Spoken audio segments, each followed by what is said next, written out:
In this video, we're going to show you how to build a 7-figure business with Amazon using the brand direct model. This is a totally different method than launching your own product or flipping products from Walmart. We're Josh and Cajua. We've been business partners in e-commerce for almost a decade. We've sold close to $3 million in products online and currently work with 8 brands as their Amazon growth partner. Amazon brand partnership is the most overlooked, low risk, and scalable way to build a legit business on Amazon. We're gonna show you how everyday people with no business experience, no following, and no product are quietly printing internet money with Amazon FBA in 2025. By the end of this course, you will have a step-by-step guide on how to make money as an Amazon brand partner. You will learn how to find brands that need your help, pitch, and negotiate a contract with these brands. You will learn how to optimize their listing, advertising, and their supply chain management. And lastly, you're gonna be able to learn how to navigate the tools and software you need for success. Let's be real, this isn't a get-rich-quick scheme, but if you put in the effort, this is the most reliable way to make money on Amazon in 2025 without chasing new products or losing money from tanked listings. All you need is around $1,000 to $5,000. You can work as little as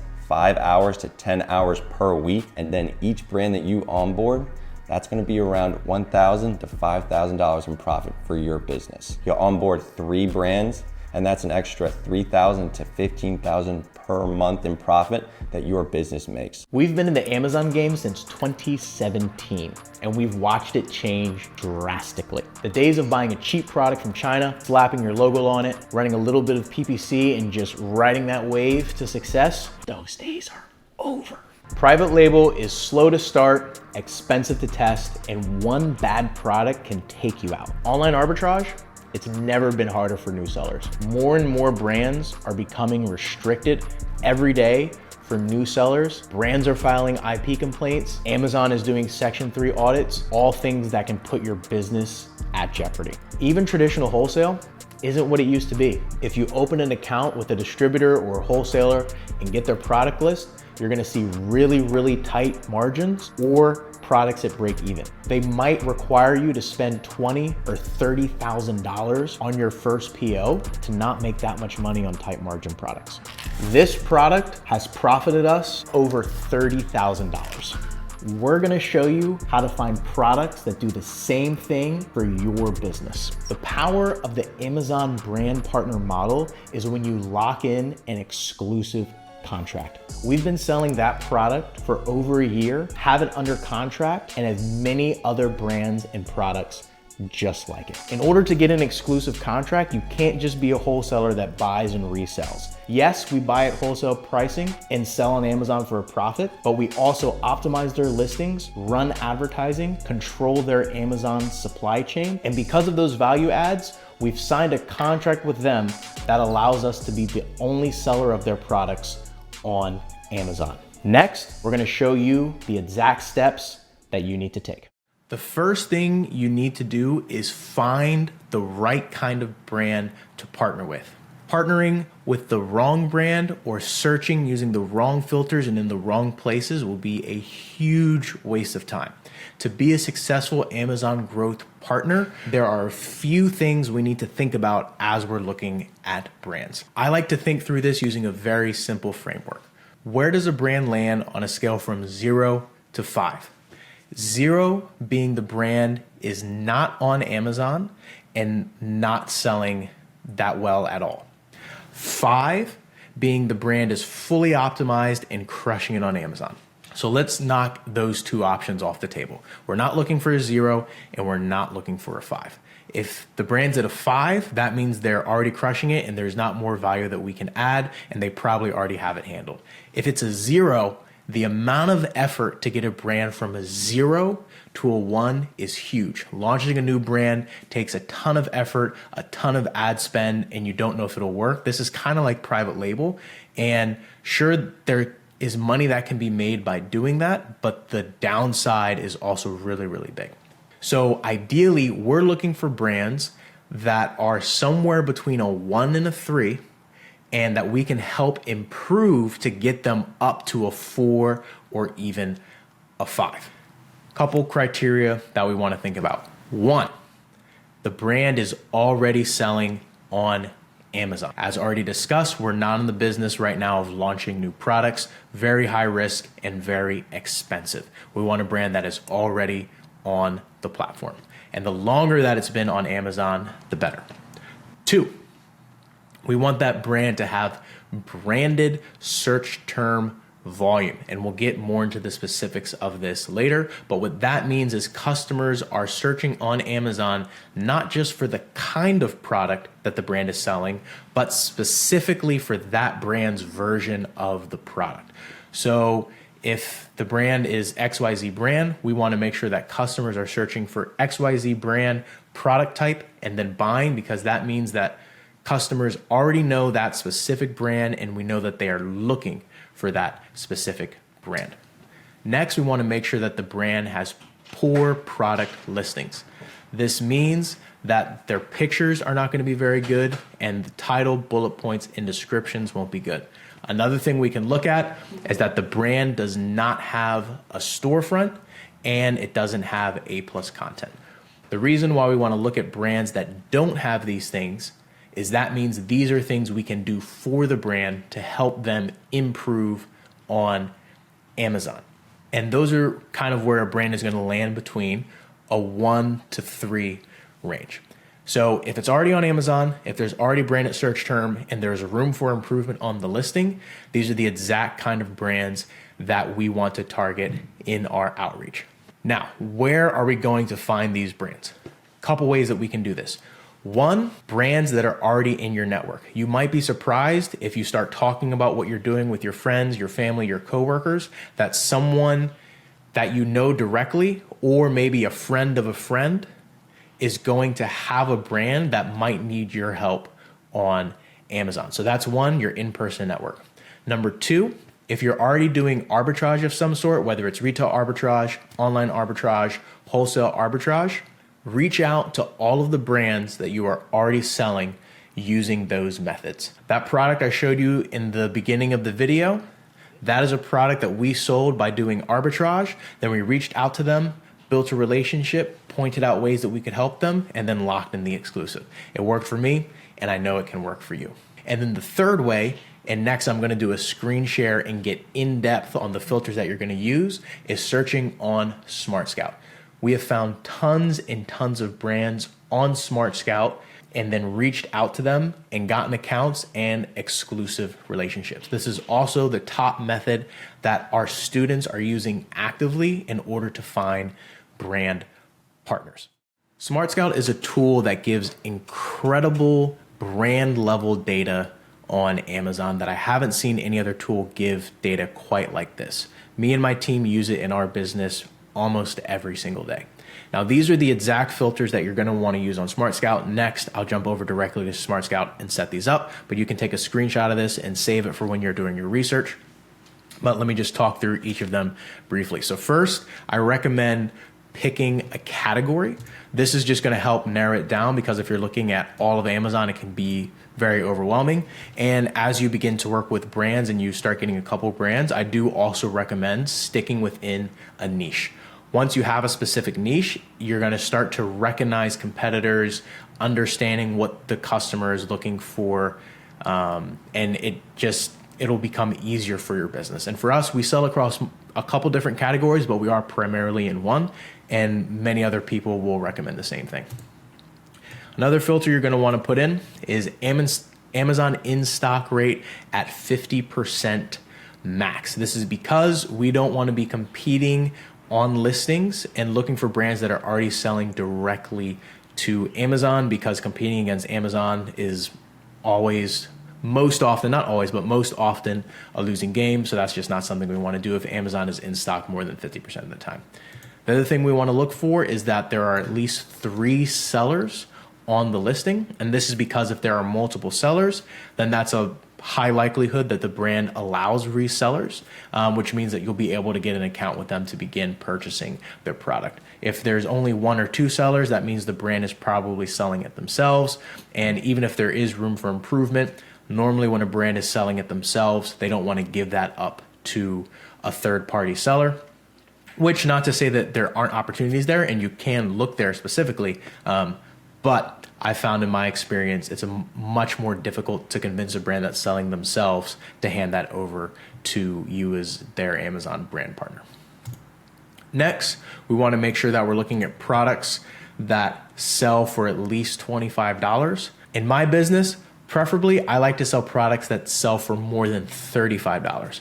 And right now, as we're recording this, we're in the middle of the whole tariff situation with the tariffs between the US and China and all the different countries. So a lot of things are up in the air right now. And we know that product costs are going to be changing. And this is one of the many reasons why I like products with the higher sale price, because if you're working with a product that you're selling for 10 or 15 bucks and you're only making a couple dollars on it and something like this happens, then you've lost all your margin and you won't be able to keep selling that product. Another reason with that is just the Amazon fees. Amazon, there's the 15% referral fee, there's the FBA fee, you're gonna have to pay for advertising and marketing, and you just wanna make sure that you have enough room to do all of those things and still make a healthy profit margin. So minimum of 25. If you wanna look for things that are selling even more, definitely recommend that as well. Next thing we're going to look for, and this is very, very important, is the average monthly revenue. And this is one of those data points that Smart Scout gives us that is incredibly, incredibly helpful. Now, when you're first starting, I'd recommend maybe even going a little smaller than 100,000. And part of the reason why is you can look for brands that are selling within your budget. So depending on how much money you have to spend in an initial PO, you might even look for smaller brands. Now, for us, I like to do brands where they're selling anywhere between like 20 to 60,000 a month on Amazon. That's a pretty good sweet spot for us right now. But I've also worked with brands that are even smaller than that, under $5,000 in revenue, and where our first initial PO was under $1,000, right? But if you're looking at a brand that's a little bit bigger, maybe it's 200,000 in monthly revenue, 500,000, $1 million, then those POs with that brand are going to get really expensive. And since they're a bigger brand, there's going to be more bureaucracy, and it will be more difficult for you to get an account with that brand, most likely. So we want to target small brands that also will hopefully have a small team. So that way, when we're communicating with the brand, we're talking to a decision maker, whether it's the owner, whether it's the general manager, whatever the title of that person may be. We want to make sure we're talking to a person who has the authority to decide for us to become the exclusive partner or to help them with their presence on Amazon. Then another thing as well, average review rating, I put it at 3.5 stars. And this is because we want to make sure we're not selling a crappy product, right? If customers are always returning the product, that's going to eat up your margin. Preferably, we want a product that gets to like 4.5, 5 stars, obviously 5 stars being the gold standard. But the reason I put it at 3.5 is because sometimes a product that has a really bad listing, like if it doesn't have good images and it doesn't have good product description, the reason it's at 3.5 stars is simply because the customer doesn't know the kind of product that they're getting. So if you're able to add images that describe what the product does and increase the rest of the listing copy around the brand, then as more sales come through and more good reviews come through, that might actually be able to increase from 3.5 up to 4, up to 4.5. So I put it at 3.5. Let's hop over to Smart Scout.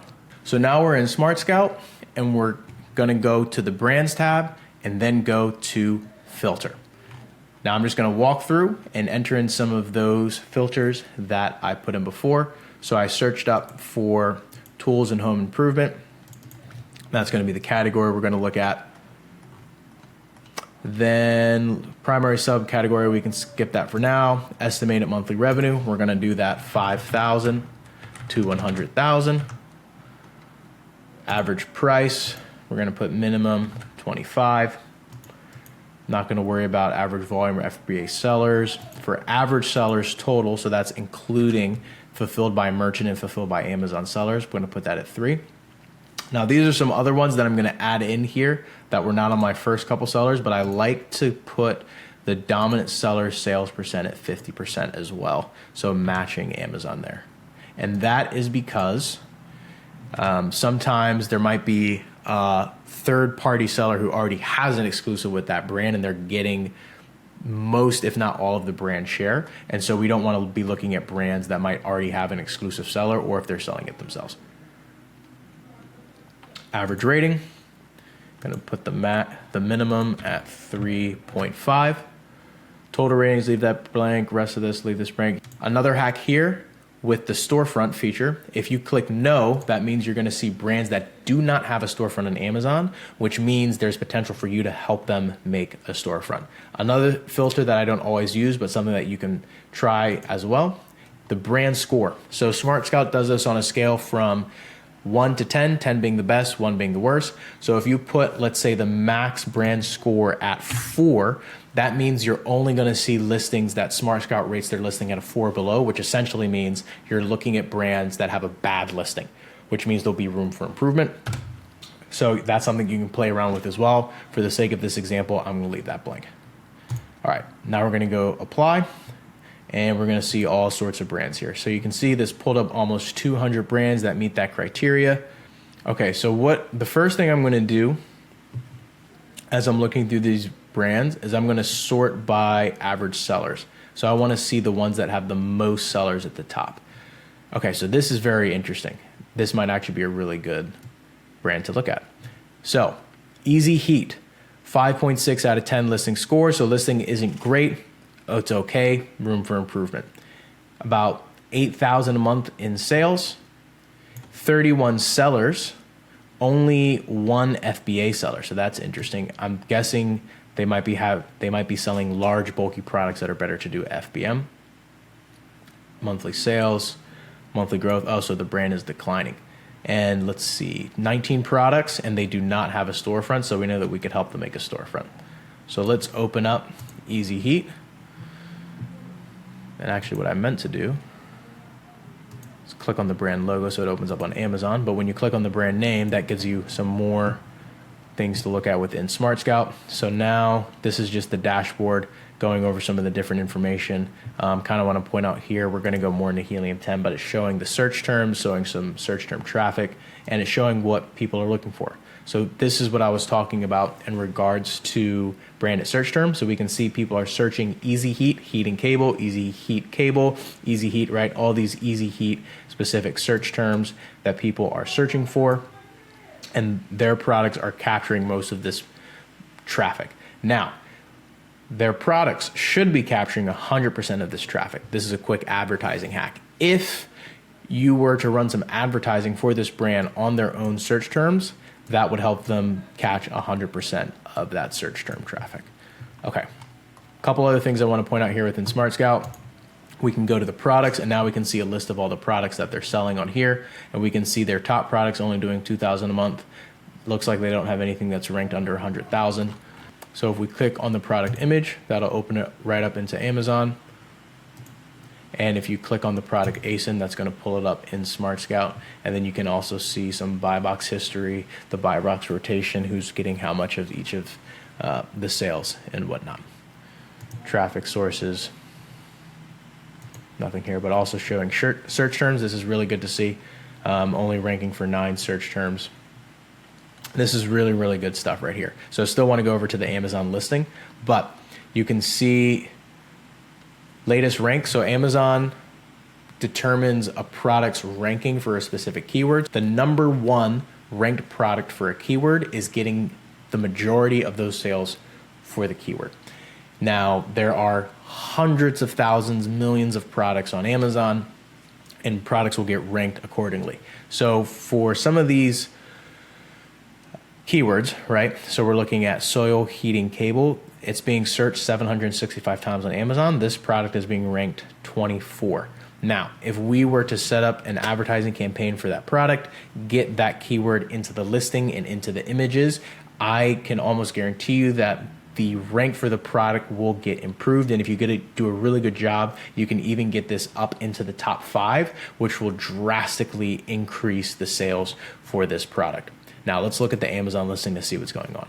Okay, this is awesome to see because this listing is terrible. And if for some reason someone from Easy Heat is watching this video, please partner with a third-party seller who knows what they're doing. So only 1 picture. Someone who knows what this product is and is looking for it will probably buy it, but this picture is just terrible. So this picture needs to be updated, and there needs to be way more images on this listing. You can have up to 9 images, and I recommend that every brand use those full 9 images to fully display what the product is.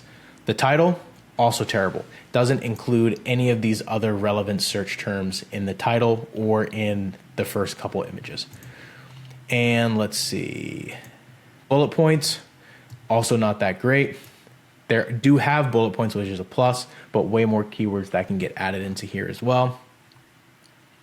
And I mean, you've got 20 plus people selling on a product that only sells like 50 times a month at best. So that is just not a very good strategy for Amazon. So this would be a great brand for someone who is watching this video to actually reach out to and try to get an account with. It's also selling for well over $100, so there's going to be plenty of room for margin if you're able to negotiate a good price. And of course, most people on here are FBM, which is because 100-foot cable, I'm sure it's pretty heavy, which is why they're doing that. But if you go FBA, you'll win way more of the buy box, even though that FBA cost might be a little bit more than FBM. So that's just one example of how you can find a brand that's going to do well. And I kind of pointed out some of the things that you're going to want to look for when you're looking at the listings. While we're at this point, I also want to show you how to create good product images for a listing, and it's going to be much, much easier than you think. So what we're going to do, go back to Smart Scout, and we're going to look at some of the keywords that it's ranking for. Now, heat tape for pipes, heat tape for water pipes, these seem to be 2 of the more specific ones. Now, I was reading this listing. This is a heating cable, not tape, but it seems like it's close enough that this should get us what we want. So what I'm going to do is I'm going to search this keyword because it has a lot of search volume, heat tape for water pipes. And we're going to search that on Amazon, and we're going to look at competitor listings to see what their images look like. And then we're going to use their images as a template for our images. So this one here, and I clicked on this guy. Let me go back one. I clicked on him because he's towards the top, and he had 3,000 reviews and is ranked as the best seller. So one of the best things to do is just look at the best seller.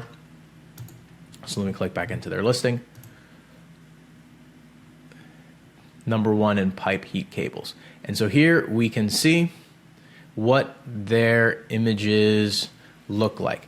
So all we're going to do is a couple things. One, we're going to go to Fiverr.com and we're going to look for a graphics designer for Amazon listings. There will be plenty of people who have that description. Super simple. Don't even need to go to Fiverr to do that. Just go to Fiverr.com and then look for a graphic designer.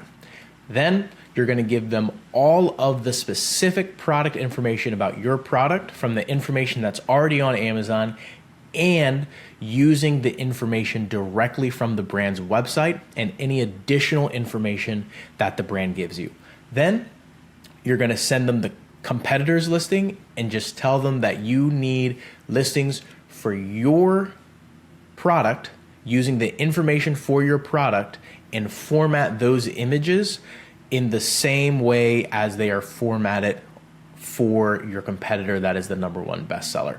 Another tip of what you want to tell them is say, hey, please make sure to include these specific keywords that you want to focus on ranking for, include those in the images as well.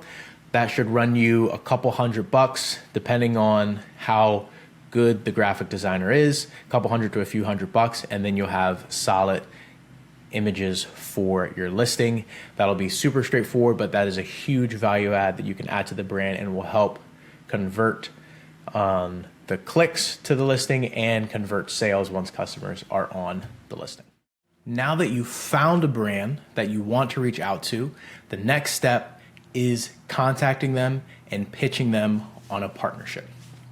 Now, most brands, especially the one that we were just looking at, their focus is consumed by their own website and by getting their product into brick and mortar stores. That's their focus. And those are the kind of brands that we want to partner with because they don't have the bandwidth to deal with Amazon. And so we're going to take over that channel for them to fully optimize. Now, our pitch and our partnership is very simple. We buy their products at wholesale pricing. We optimize their Amazon sales channel, so the listing, we run PPC campaigns, we can even do Walmart and eBay, we can get rid of resellers, and for the brand, this is really important to remember, it doesn't cost the brand anything. We are actually purchasing their product and putting money in their product.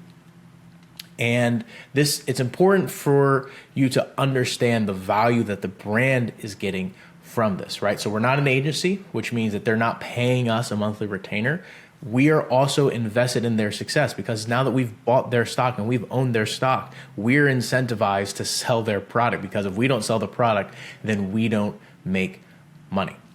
And the other thing that we do for our brands is communicate with them regularly so they know what's happening on the Amazon platform. And I'm sure that the 30 sellers that they have on the platform right now are not telling them anything about what's going on in Amazon and they're just left in the dark.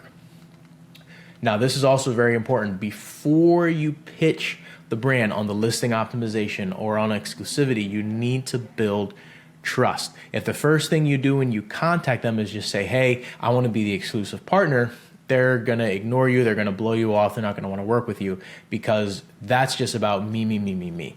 They need to have trust that you actually have their best interest in mind and that it's going to be a good working relationship. So the simple ways to build trust, get an account open first. Just place a couple orders, resell on Amazon. Hopefully you're able to make a profit just on the reselling. But even if you're not making your target margin or even break even, just start placing some orders so that way they can see that you run a legitimate business and you're willing to put money on the table. That will help build trust. And then stay in communication with them.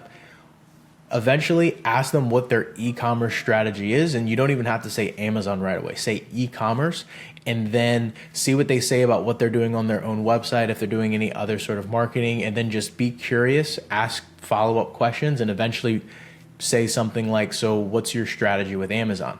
And then normally they'll go, oh, we don't like Amazon because of XYZ and all these things are going on. And then once they kind of expose their pain points, then you can double down on that and offer solutions as their brand partner. And now I'm going to go through a couple more things that are just going to help you as you're doing outreach. So you can do email, you can do phone calls, you can do video calls, you can meet them in person. Whenever you're communicating and you're trying to negotiate, most communication, and most people know this, is nonverbal in body language. And so, in my opinion, the worst way to try and reach out to a brand that you're trying to build trust and rapport with is via email, because there's no tonality, there's no body language via email. I know people who send emails and have some success, but personally, I also just don't like sending emails. I'd rather be on the phone, hear someone's voice, hear the tonality, or even better, be in person. So this is another reason why local brands are great. If you're able to pull up to the brand's office or warehouse and have that conversation face to face, you are going to build way more trust and rapport with that brand than someone who's just sending them cold emails that they can easily ignore. So that's number one. As often as possible, be in person, schedule a video call, or get on the phone more than email. Be a likable person. Be interested in them, ask questions about the brand. Showing curiosity and interest is such a powerful weapon to build trust. And also be clear and concise. Like if they ask you questions, be honest with your answers. Don't lie to them. Don't beat around the bush, because then they'll be suspicious of you and the likelihood that you'll be able to get an exclusive contract is just that much lower. Next, talking about positioning. Very, very important to remember that you are the buyer. And it's a funny place to be in with this business model, because we are trying to sell the brand on allowing us to give them money, which is funny to think about. But as their growth partner, that's what we're doing. And so as long as we're able to convince them that we're the right growth partner and that we're going to improve their presence on Amazon, at the end of the day, it's really a no-brainer for them. And so know the services that you can provide to the brand. Listing optimization, and that's talking about the images, talking about the title, the bullet points, the description, the A+ content, brand registry, all of the things that we can do to organically improve the listings rank on Amazon, as well as improve the conversion on advertising spend. If they're not in brand registry, enrolling them in brand registry. If they don't have bundle listings, this is huge. This is also another way that we close one of our brands, is creating bundles for them. So they have a product that customers are often buying as 2 and 3s and 4s or even more. And so we can grade it a 2-pack and a 3-pack. And then that listing started to get sales, that variation starting to get sales, which means that we are now buying more from them. Customers are happy because they're getting a little bit of a discount. And since it's combined, our FBA fee is actually lower, so we're making more profit too. So it's a win all around. Also helping them get understanding of their supply chain, helping them track down where unauthorized sellers are getting product from, so that way they stop selling to them. And monitoring MAP as well. The more outreach you do, you will start to get an understanding of what we call an ICP, or ideal client or customer profile, which is the exact kind of brand that you want to reach out to. So you'll start to notice little things on the listing, little things on their website, little things on the LinkedIn profile as you reach out to them. And then your outreach will become much more targeted as you contact them. Now let's talk about objections that you're going to get, because this happens often and it's something that I talk to people a lot. Very, very common objection is we don't work with Amazon sellers. Now, why would a brand not want to work with Amazon seller? Well, for the exact reasons that we want to partner with them. Amazon sellers that are breaking MAP, which is minimum advertised pricing. Sellers that don't care about the brand at all. If they might be shipping in a product that's a little bit damaged and then a customer is complaining about it, whereas if you were a brand partner and you have the brand's best interest in mind, you wouldn't do that and you notify the brand. Sellers not running advertising on the listing, right? And so when they have all of these resellers, it's creating problems for them. And they've also had Amazon sellers who are very, very unprofessional, who work with them, who maybe place a wholesale order and then want to return it because they're used to doing that in OA. Pro tip, if you're an OA seller looking to get into brand direct, do not do that. That is the best way to ruin a relationship with a brand pretty much forever. And so those are some of the reasons why. And the way to get over that objection is when you ask the question, when they bring that up, agree with them and say, yeah, Amazon sellers like that suck, but I'm not like that. And I run a professional business and these are the other things that I can do for you as well. And this is another reason why it's very important to get on the phone call or in person, because when they give you an objection and they tell you no, you have to be able to hear in the tone of their voice if that no is negotiable or if it's not. A no via email always looks like no regardless, because there's no tonality. When you're on the phone, you can hear it and you'll know as you start to look for it when there's room to negotiate and there's room to push back. And sometimes that negotiation is going to happen over many follow-ups. Following up is very, very important in this business model. I've had to follow up with brands for weeks, for months, almost close to a year before I was able to close the contract that I wanted to close. And that's part of the grind that you're going to have to put in order to build the trust with that brand to be their only guy, to be their only seller on Amazon. Another objection that you might get is that they already have their set of semi-exclusive or their exclusive seller. And again, that's a no.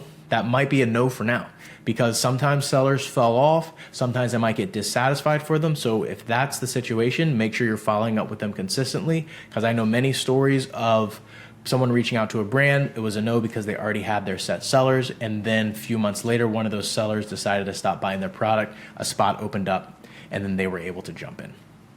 And also, a lot of these brands just don't understand Amazon, don't understand e-commerce. So it's going to take time to educate them on that. But you need to know your stuff when you're on the phone with them, so that way you can point them in the right direction and show them that you are the right partner for them. And nowadays too, you can really, really stand up just by doing the basics, these things that I've talked about. If you say you're going to follow up and then you actually follow up, if you're clear and concise about what you can do and what you want and how you are going to be a servant to the brand and a partner to the brand, and you're have a sense of professionalism, you're going to stand out from 90% of the people that are trying to do this. You would be shocked at the kind of emails that I've seen that have been written to these brands and what they tell me that Amazon sellers are telling them. If you can just be professional, do what you say you're going to do, be clear, concise, use good grammar and punctuation in your emails, like just run it through Grammarly or ChatGPT, like the simple stuff, you will stand out. And then as you're doing outreach, you want to make sure that you stay organized. I like to use Google Sheets, keep it simple, a couple columns with the brand name, the ASIN, the contact information, when I contacted them, some notes about the conversation, and then again, use that sheet to follow up with them consistently. Take notes on the conversation. Every time you have a conversation, take a few minutes just to self-reflect and think, okay, what did I do well? What did I not do good? When I said this, they said that in return. Maybe on my next phone call, I'm going to try saying it in a different way. So that way I can experiment and see if it goes different. And even maybe like add some color codes to the spreadsheet too, as you're looking through, like, okay, so this one's green because I opened the account. This one is yellow because I need to follow up. This one's red because it's a hard no, whatever it may be. While you're doing this, you are going to hear no's. That's okay. This is not a magic formula to open up every brand that you talk to and to get an exclusive with every single brand. You're going to have to make a lot of phone calls, and that's part of the game. If you've been doing arbitrage, you know it's the same thing with sourcing. You've got to look at a lot of products to find the winners. And you're going to have to contact a lot of brands in order to get accounts open and in order to get the exclusive. But these are the tools that you need to be able to find the ones that are going to give you the yes. You're going to hear no's, and that's okay. And don't take the no as a rejection. Take the no as you're now closer to finding the yes. And it's very important to have that mentality, because hearing a couple no's in a row can get discouraging. And I know that because I've heard tons of no's because I've called tons of brands. But you got to keep pushing forward and keep looking to that yes. And then once you get the first one in, the next one's going to be even closer. Once a brand agrees to work with you, you need to onboard them into your systems and structure the relationship in a way that is beneficial for both you and the brand. The first couple weeks, the first couple months of working with them is super, super important, because that will set the tone and establish a strong foundation to build a long-term relationship that is profitable for both you and for the brand. So the first step of onboarding a brand is to set clear goals and communicate how you're going to help the brand achieve those goals that you guys set together. Brands, as we discussed, will have many pain points on Amazon. We like to start by picking the top 1 or 2 pain points that are the most important to the brand, and that will create the most immediate amount of growth for their sales and presence on Amazon. So when we start working with a brand, we don't set up PPC, optimize the listing, go after resellers, create A+ content, create a storefront, and do all of that all at once. We pick 1 or 2 of those things first and start there. And like I said, we like to pick the one that is the most important to the brand and attack that one first. So often, if they have a lot of resellers, the first thing that they're going to want to do is get rid of those resellers, identify who's authorized, identify who's not authorized, communicate with their distributors, communicate with you to get the supply chain under control. And that can take time depending on how many resellers they have. But if that's their main pain point, that's what you want to go after first. Or if they're selling it themselves and they're handing it off to you, they don't have an issue with resellers, but their listing needs improvement, then the first thing that you're going to do is dive into creating new images, creating new copy, and starting to run PPC. But whatever it is that you start doing first, make sure that you communicate that with the brand, that you guys are on the same page, and you set a timeline for how you're going to achieve that moving forward. So number 1, set clear goals with the brand. The second thing that you're going to need to do as you're onboarding a brand is get the correct access on the back end. And that is in reference to brand registry and seller central. So if you're going to help a brand with their listing, with their PPC, with managing their catalog, you're going to need access in their brand registry. So there are a couple things that you're going to need access to. So first, brand registry. They can add you as a sub-user on their brand registry account. They can do this by sending an invitation to your email and then you accepting that. Preferentially, If you can be listed as an administrator, that's best because you'll have the most access, but you could also be added as a brand representative. Second, within brand registry, you need to connect the merchant token of your seller account into their brand registry. This is going to communicate to Amazon that you are an authorized seller on Amazon for this brand, and that will also help give you some more control on the listings. Now, if they don't have brand registry, this is a place where you can help them set up brand registry. Preferentially, you want the brand to sign up for it themselves. All that means is they're going to go to brandregistry.com, click sign up, follow the steps. It's very simple. And then once they set up the account, then they can add you as a user and add your selling account. Next, you're going to want access to the brand seller central account, assuming that they have one. They can add you as a sub user on the account. And this is very, very important because especially if they already have listings on Amazon and they created those listings, oftentimes Amazon will only approve listing changes from the brand owner's selling account. So if you're going to make changes, you're going to need to go into their selling account and make the changes from their account for those changes to get approved. Now, this is not always the case. We have in situations submitted changes from our account and they've worked, but oftentimes for changes to go through, even though we're in their brand registry, we're an authorized seller, Amazon knows that, they still only approve listing changes from the brand owner's account. So getting access to their Seller Central is very important. Inside of Seller Central, you're going to want access to a few things. You want edit permissions for the inventory related items, edit permissions for catalog and advertising related items, and also for PPC and for brand storefront related items. So when the brand invites you, first they'll invite you to their Seller Central account, you'll accept that invitation. Then after you accept the invitation, they have to go back in and edit the permissions. And in the permission sections, it's broken down by section showing the inventory manager, the catalog manager, orders. If you're going to help them with their account health and submitting cases, I also recommend getting access to their case log and account health. And then once you have access to those things, then you'll be able to go into their Seller Central and do things from their Seller Central account. Now, sometimes when you're first onboarding the brand, if there isn't strong trust established yet, they might not be comfortable to give you access to all of those things, and that's okay. It's something where you're gonna have to work with what they're comfortable giving you.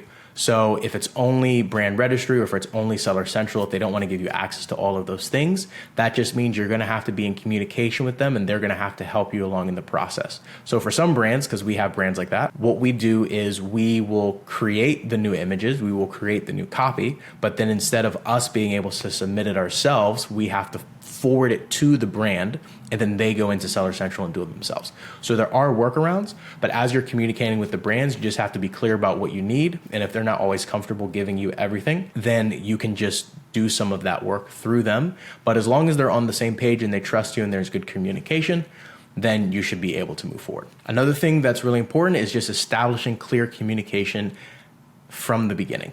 So if they like communicating via email, do that. If it's text message, do that.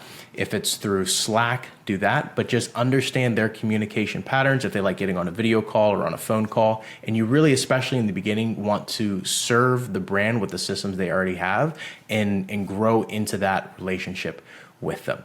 Also, I highly recommend having as many touch points as possible, especially in the beginning. So at least a weekly update, whether, again, it's just a text message or a Slack message or an email, but just keeping them in the loop on the work that you're doing. And then for all of our brand partners, we send them a monthly report of the sales and advertising that we're doing for them on Amazon. That way they can see how their brand is performing and how advertising is performing as well. So those consistent rhythms of communication are very important, so that way they don't get left in the dark and they feel like you are actually a partner that has their best interest in mind. Another thing to understand, and this is very important, is the brand's lead times, so that way you know how much stock you need to order how often. Not all brands are gonna have unlimited stock ready all the time. Some of our brands, they have a lead time of 6 to 8 weeks, even more. Some brands, they do have enough inventory on stock, so whenever we wanna order, they can send it. But you need to know that for the brand, because staying in stock on their products is very, very important. And you don't wanna have a brand where you think the inventory is ready to ship, but then you go to order and it's a 2-month wait, and then you go out of stock and lose sales rank and lose all of your hard work. So understanding and asking about their lead times is also very important to know at the beginning when you start working with them. And the next thing is going to be when you need to write a contract with that brand. So in the beginning, we like to do kind of like a prove it deal. So we start working with the brand. We don't write a contract right away, but we say, hey, we're gonna work over the next 3 months on a handshake basis. And this is the work that we're gonna do for you. And then assuming that this 3-month period goes well, then we'll lock in an exclusive contract. So we send them that contract right away and we say, hey, this is the kind of contract that we signed, but we don't need to sign that and you don't need to sign that yet, just to make sure that in this first 3 months, everything goes smoothly. You like working with us, we like working with you. And then assuming everything goes well, then sign the contract at the end of that period. So to recap, you're gonna wanna set clear goals with the brand, get access to their brand registry and Seller Central, establish clear rhythms of communication, understand their lead times, and then discuss a trial period and signing the contract. And if you do those things in that onboarding period, you'll lay a very, very strong foundation in order to have a long-term profitable relationship with that brand. All right, everybody, I'm going to quickly guide you through how to send your products in to Amazon so that they can deliver the products that you sell on Amazon to the customer using the Prime feature. So we're going to hop in to our Amazon seller account. We're going to go over to the tab here. We're going to go into inventory. We're going to go into shipments. From here, we're going to go send to Amazon. All right. So what are we going to send into Amazon here? This is the old flow I was kind of working on. So we're going to delete that and go through it again here. So we're going to send to Amazon. We're going to pick a SKU. So when you think SKU, just think product. So we're going to choose this SKU here. We're going to send in 100 units. It needs an expiration date because it is a supplement. So we're just going to put an arbitrary expiration date on it. And we're going to go ready to pack. Okay. So now in this tab here, SKUs that are ready to be sent to Amazon is in here. So we're going to click on this tab. So there's a couple things you can do here. You can print the SKU label. So every product has a barcode, okay? And you need to cover that barcode with your SKU label. So Amazon knows that it's your product, okay? So, and there can't be any other barcodes on the product, or else the Amazon warehouse worker may scan that other barcode and your products may not actually be able to be accepted into that warehouse. And it may be sent back to you, worst case scenario, okay? So make sure SKU labels are on the barcode of the products. You can print the labels here, all right? And then the other thing that you're gonna need to do is you're probably gonna have to put your product in a poly bag. For this label, for this product, doesn't need to be put in a poly bag because of 2 reasons. One, it's double sealed. So supplements can either be single sealed or double sealed. So this one has a seal underneath the cap, and then it has a plastic wrapping over the cap. So we actually don't need to put it in a poly bag, but most products you will need to poly bag. Any clothing items, gonna need a poly bag, okay? So after you're done putting the SKU labels on the barcodes, putting the product in poly bags, we're going to pack the individual units. It's gonna ask you how many boxes. So you could do multiple boxes or you can do one. For this one, I think all the products are going to fit into one box. So we're going to select that option. You're going to need dimensions and weight. So we're going to put dimensions in here, some arbitrary dimensions and an arbitrary weight. So the box cannot be over 50 pounds. And then for box dimensions, one side cannot exceed over 25 inches. All right. So, and it'll give you the error if you end up doing it wrong. Okay. So we're going to confirm packing information.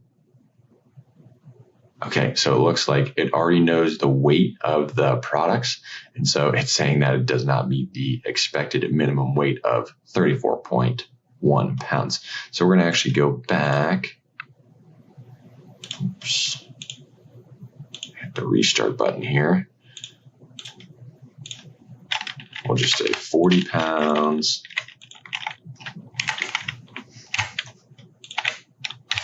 Let's see if it'll accept that. Okay. Next, what you're going to be doing is we're going to confirm and continue. So for now, it's looking at different fulfillment centers, where it wants to send it. And so the ship date, you can put out as far as you want. Gives it a second. Yep. So if it's a Sunday and you're starting to pack, you can't ship it on Sunday because UPS might be closed. You can pick the next day or a weekday. So we're just going to choose 4/14. That's tomorrow because today's a Sunday. We want to send it to the Amazon fulfillment center. And then we also we're going to pick the lowest cost option for small parcel delivery. All right. Because we want to basically the cheapest we can get. Okay. So obviously we're not going to select, full truckload, and we're only sending in 100 units of a supplement. If we had like 10,000 units or 80,000 units, we want to do like a full truckload. But then you're going to have to palletize all those units, and that's another headache in itself. However, there's a lot of videos out there. If you do run into this issue that you do need to do a full truckload or less than a full truckload, you can kind of look up additional stuff on that and learn about that. We're going to select the shipping carrier, which is going to be UPS. Usually that's the cheapest option.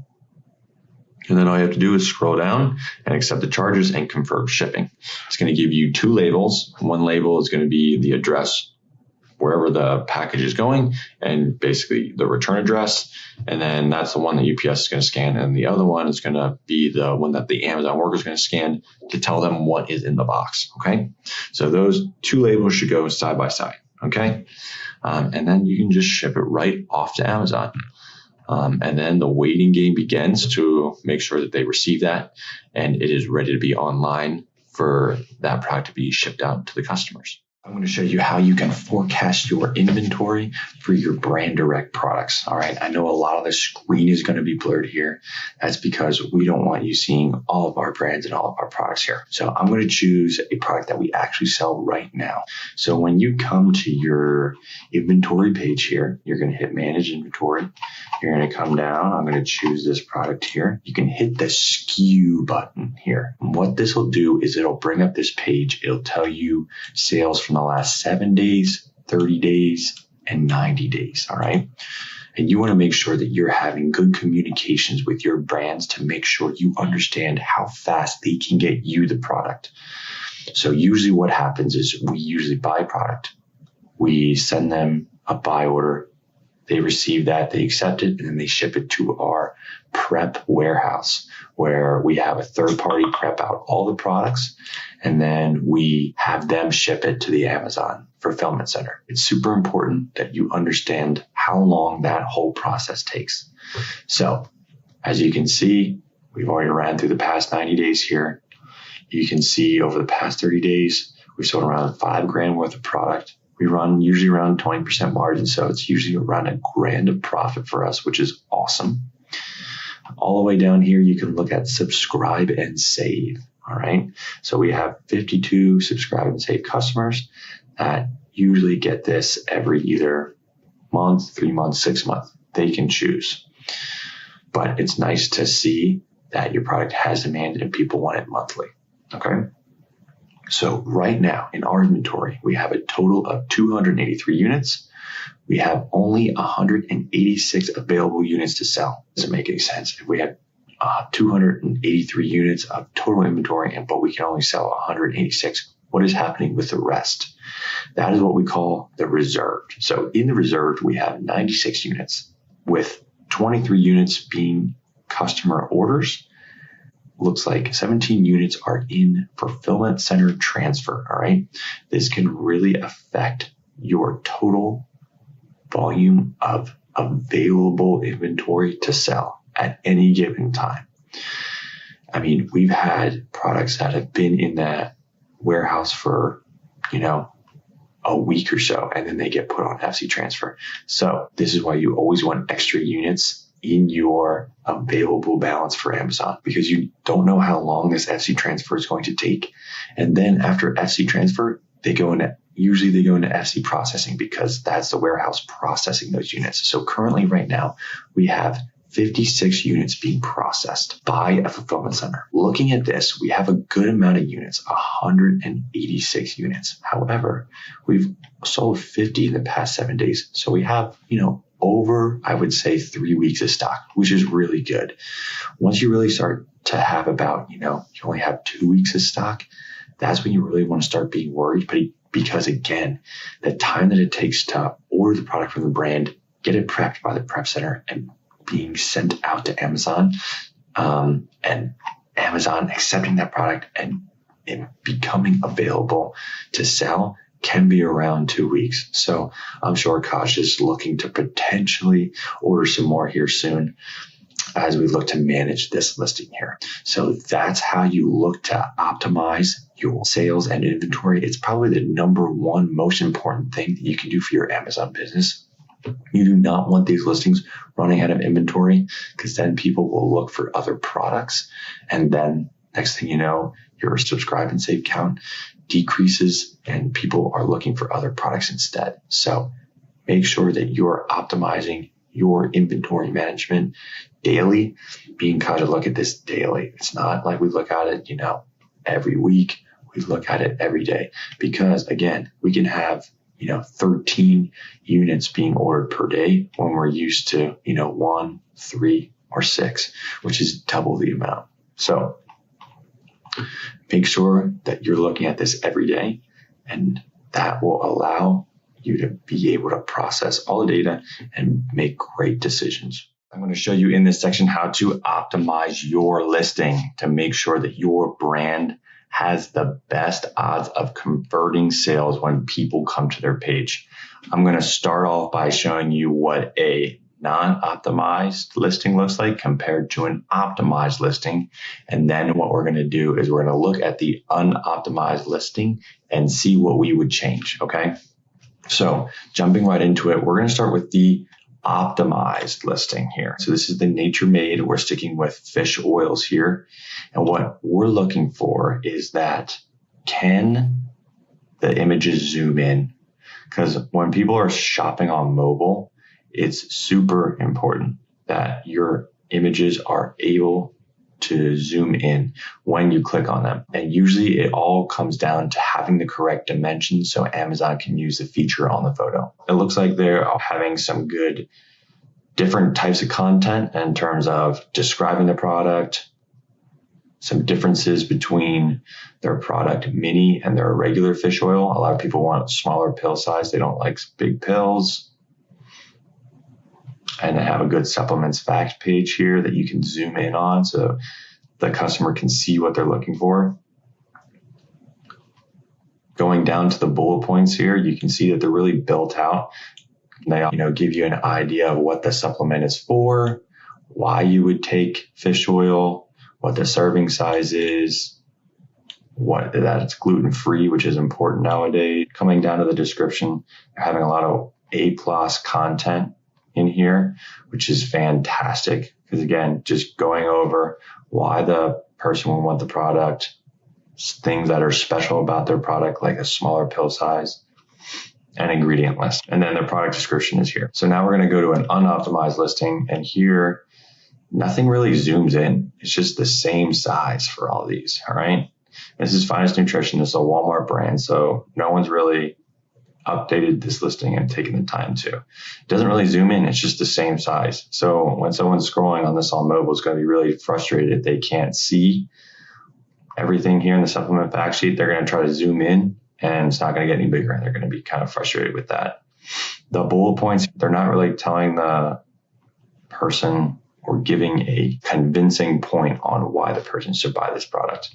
Product description, bare, nothing to really see here too much.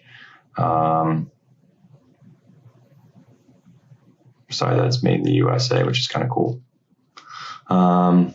So something, again, we can beef up to. And we want all the keywords, again, and the most important optimized listing. And here, nothing really zooms in. It's just the same size for all these, all right? This is Finest Nutrition. This is a Walmart brand, so no one's really updated this listing and taken the time to. It doesn't really zoom in. It's just the same size. So when someone's scrolling on this on mobile, it's going to be really frustrated if they can't see everything here in the supplement fact sheet. They're going to try to zoom in, and it's not going to get any bigger, and they're going to be kind of frustrated with that. But again, they also have EPA and DHA, which they could add to their title here. Obviously, it's a soft gel and it's a 200 each, but they don't tell you a serving size. So not as good as nature made here. So how would we look to optimize this listing?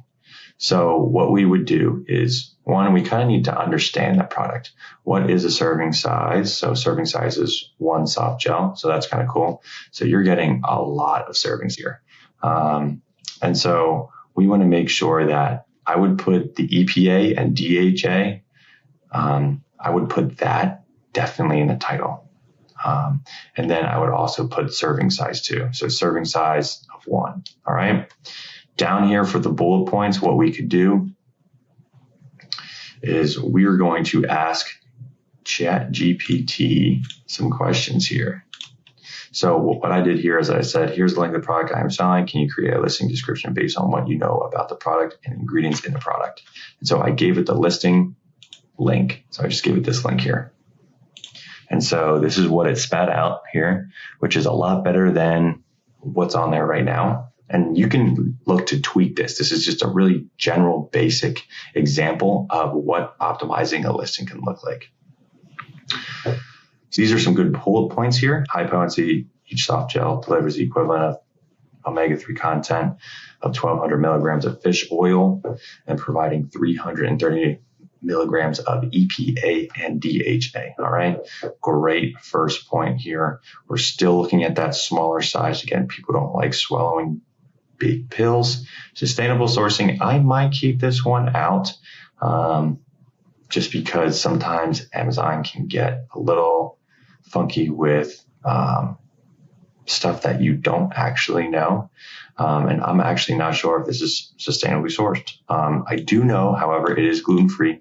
I have sold this product before with online arbitrage, so I know it is gluten-free. So these 3 points here, I would definitely keep.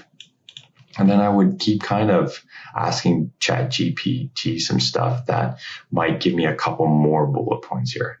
Or I might have it talk about how the serving size is 1 pill and there's 200, and it'll spit out another bullet point, which is another good bullet point that you should have. I love the health benefits here. What I would do with this paragraph is I would put a picture of the product right here with all the health benefits here, and then I would make that an image listing. So I would go back and actually make it one of these images. So I would just move this product off to the side and list those 3 points here. All right. And just create that photo using, Fiverr, or you could even do it yourself on Canva. So that's how I would look to beef up the listing here using ChatGPT. Again, this is a really basic example. If you want some looking at keywords here, you can come over to Helium-10. And so what Helium-10 is really good at is has a ton of tools. And you can look up keywords. So if you have a specific keyword like fish oil, you might want to look that up to see what other keywords you might want in your listing. We did a Cerebro, which is a reverse product lookup. So what that means is I copied the ASIN of the fish oil into Cerebro here, and then this is what it ended up spitting out. So a lot of the things when you're working with brands, it's going to be the brand name, and that's okay. Again, we have Finest Nutrition here. Finest Nutrition is half the size and all that sort of stuff. So all this, again, this is a very established listing here. So it's going to be ranking for a lot of things, which is really nice. And some of these, what you could do is you could actually put these in, going back to kind of the PPC campaign aspect of things. You could start playing with putting these in to manual exact campaigns. It's something that me and Kaj have started to do. That's helped kind of boost our sales on some of our products, especially if you find a good keyword that a lot of people aren't bidding on, that converts really well. So after that, you can reverse source, or you can reverse keyword lookup a competitor's product, just like the Nature Made, and see what they're ranking for. So we want to make sure that potentially the word mini is in our listing. I don't think the word mini, I think small is in our listing. We might want to add mini, and we might want to add capsule as two keywords that I'm just kind of looking at here. That might help conversions because we might not be ranking for them. So you can kind of scroll through these and just kind of see what they're ranking for. Interesting. Fish oil for teens. It looks like they're ranking for looks like they're number 2 there. So that's something that we could potentially look at, even though the search volume isn't too high. Something that we could look at a little bit later too, if we want to add something like perfect for adults, teens. Again, just including that keyword in the listing can really help improve the searchability of the product on the Amazon platform. In this section of the video, we're going to talk about how to run a PPC advertising campaign for your brand and how to create an effective PPC campaign. So we're going to jump into Seller Central here. We're going to go to the campaign manager.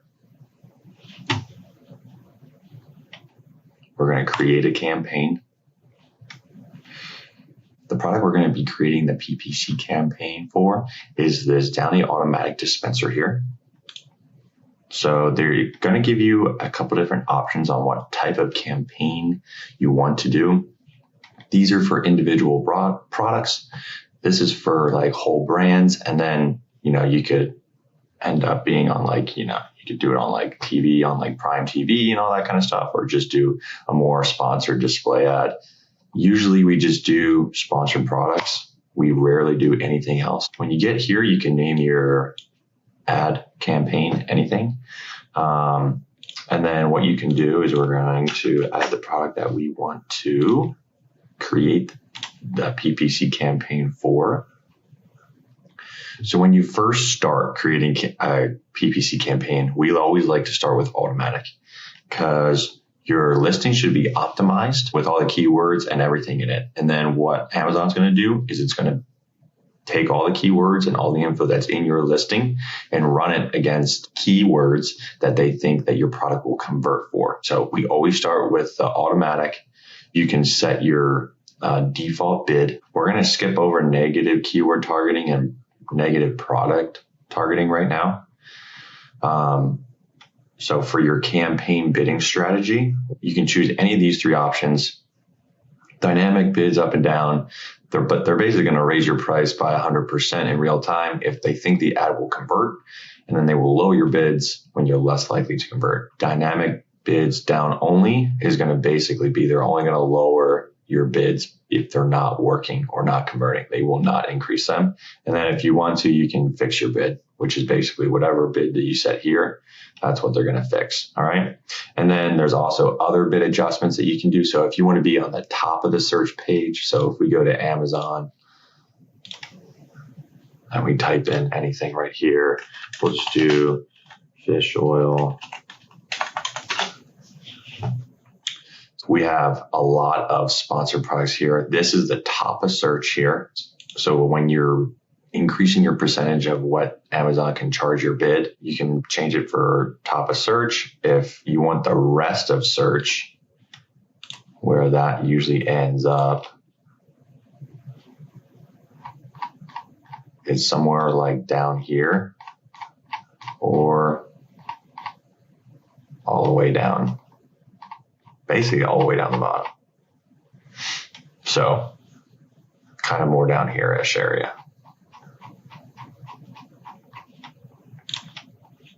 I believe if you scroll down a ways on the Amazon page, yeah. So we also get, more sponsored products down here. So this could also be where you end up as well. All right. For product pages, that's going to be like down here. So on every product page, there's a competing product.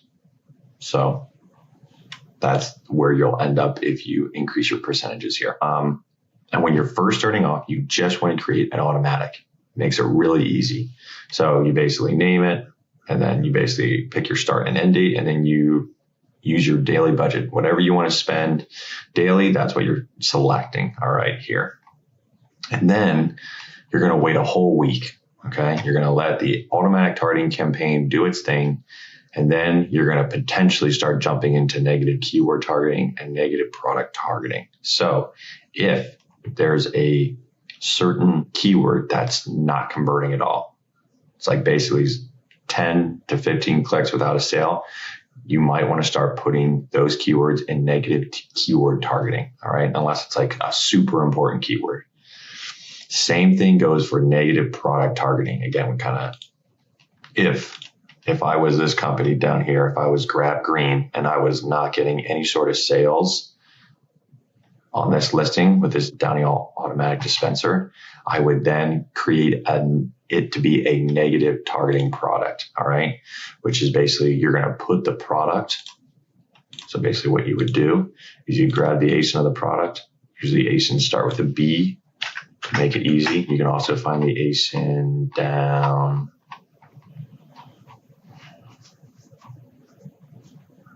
You can also find the ASIN down the product details. Okay. And then you would copy it in. And then I would exclude that from the product targeting campaign. Okay. So that's if I was the GoGrab individuals. So that's how you kind of add products into negative targeting. Same thing goes for negative targeting keywords. Like cotton, fabric, softener. I could put that in there if I wanted to. I could just add the keyword in there. And if for some reason that, wasn't getting any sort of sales on it, I would just add a negative.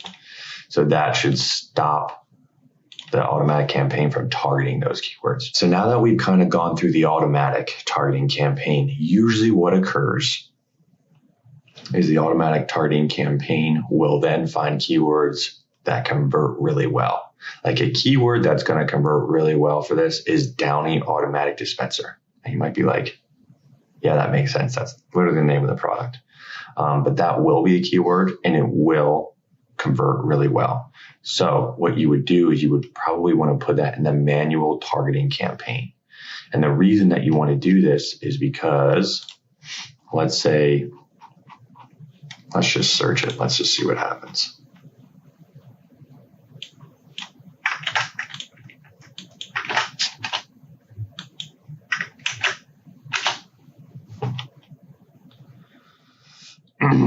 Okay, so it looks like it's going to be right in the front here. But sometimes what can happen is, especially if somebody's on mobile, right? They have to actually scroll through the first 3 or 4 to actually probably be able to find this product. So if someone like Febreze is really doing well advertising here, you're going to want to try to kind of be at the same level so that when somebody does scroll, they'll probably do 1 or 2 scrolls before they click on something. You want to be in those first 2 scrolls, and you're going to set a super low bid for this. You're not going to be super aggressive with it because most people are gonna try to find this product.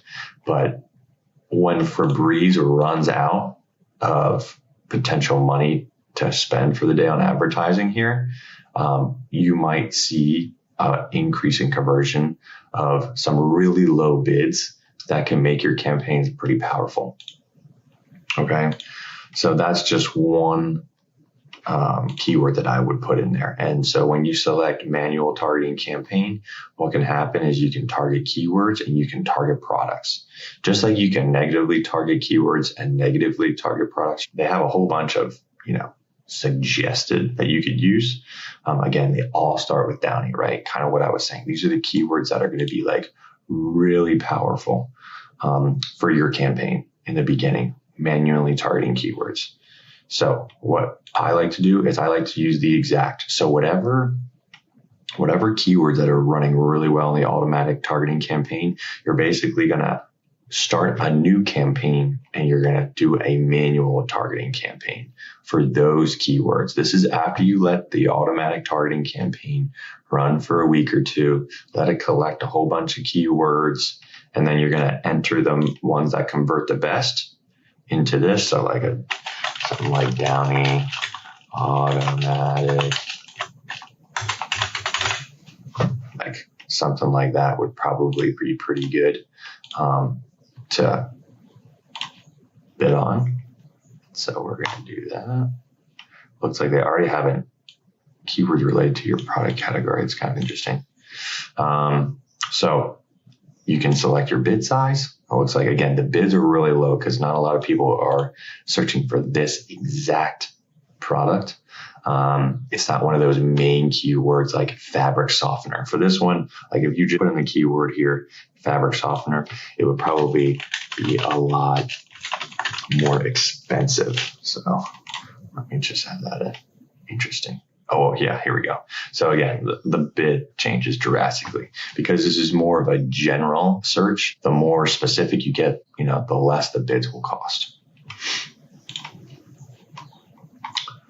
And then same thing, negative targeting campaign, you could do that as well.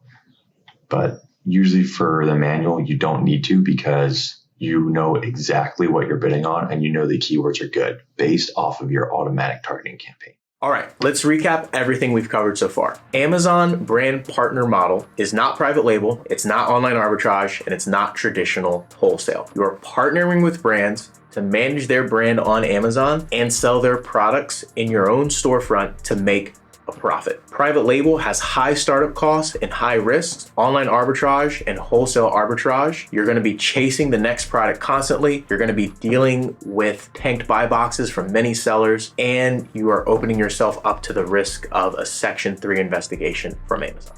First, you need to find the right kind of brand partner. You want a brand that is already selling on Amazon, but has a lot of room for improvement. You're gonna use Smart Scout in your in-person network to find these brands. Once you communicate with the brand, you pitch them your value correctly, and you onboard them smoothly, that's gonna get the relationship started to be mutually beneficial over the long term. Then you're going to use Helium 10, Smart Scouts AI, and Amazon Seller Central to do the keyword research, improve the listing. You're going to use Fiverr to make new images on the listing, and Amazon Seller Central to manage the back-end logistics and sending the product into FBA. We've coached dozens of students through the Amazon brand partner model. And though there is huge upsides, there are pitfalls that individuals fall into that can really slow their progress down. One is you have to be confident in the value that you bring to the brand. Remember, these brands are stretched very thin. They don't know who's selling their product on Amazon, and they don't really care what their listing sells like or what their listing even looks like. All they care is that people are buying their product. So your job is to step in, look at quality control, and give them an option that they wouldn't have otherwise. This allows you to potentially work with the brand one-on-one in the future. Another pitfall we see is avoiding tough conversations. This is an important one because to gain confidence and trust, you have to have hard conversations. One time, one of our brands sent us a ton of units by UPS, and the shipment came in missing lots of units. So we were kind of already breaking even on the order. Now we were going to lose money. So we called the owner up, and the owner said he was positive that he sent us the correct number. But we knew based off of what we got at the warehouse, that wasn't the correct number of units. Instead of going back and forth and potentially losing that client based on that order, we FaceTimed him and we realized that UPS had actually damaged the shipment. And from there, we were able to reconcile the situation and move on through a stronger relationship with the brand. The third common pitfall that we see individuals fall into are rushing the brand.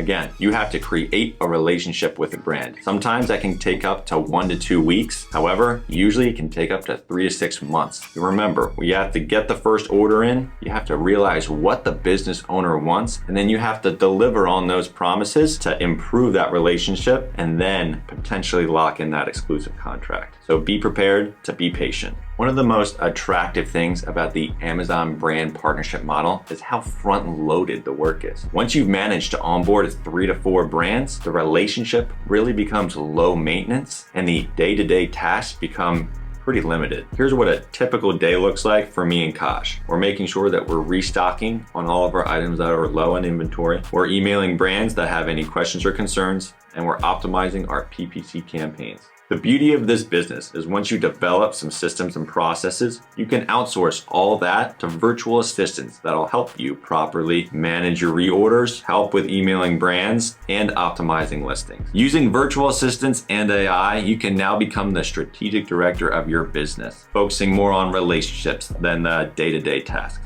Now you have the sauce to the Amazon game that we've spent the last 8 years figuring out. The question is, what are you going to do with this information? Here are some next steps for you. 1, join the free Discord linked in the description. In there, we're gonna share email and phone scripts for outreach, a CRM to keep track of all the brands you're contacting, plus much more totally for free. 2nd, follow Josh and I on socials. There, we can update you on the newest trends in the space a lot faster than on YouTube. 3rd, rewatch parts of this video that you didn't fully understand, and we'll see you in the Discord.